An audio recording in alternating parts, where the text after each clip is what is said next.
Hello, আমি নিশা। আজ আমি ফেরার পথে ব্রেড নিয়ে আসছি। তাই আমি সেটাই ভাবছিলাম যে কী বানানো যায়। হঠাৎ মাথায় আসলো ভেজ চপ।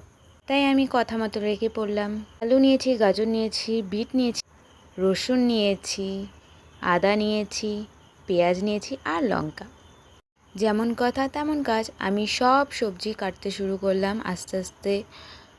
চপ কার খেতে ভাল লাগে না? আমাদের তো ফাস্ট ফুড খাওয়ার একটা আলাদাই নেশা।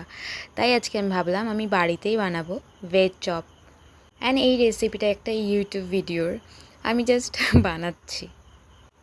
তারপরে আমি মিক্সে সব সবজি করলাম। এদিকে আলু সিদ্ধ হয়ে গেছে, তেলও গরম হয়ে গেছে। আমি আস্তে আস্তে সব জিনিস দিচ্ছি। আমি দিলাম পেঁয়াজ, রসুন, আদা, লঙ্কা বাটা। তার একটু পরে আমি হলুদ দিয়ে নাড়াচাড়া করে নিলাম। তারপরেই গাজর, বিট সব আমি দিয়ে দিয়েছি আস্তে আস্তে। আলুও দিয়ে দিয়েছি। অ্যান্ড এখানে আমি আগে সবগুলো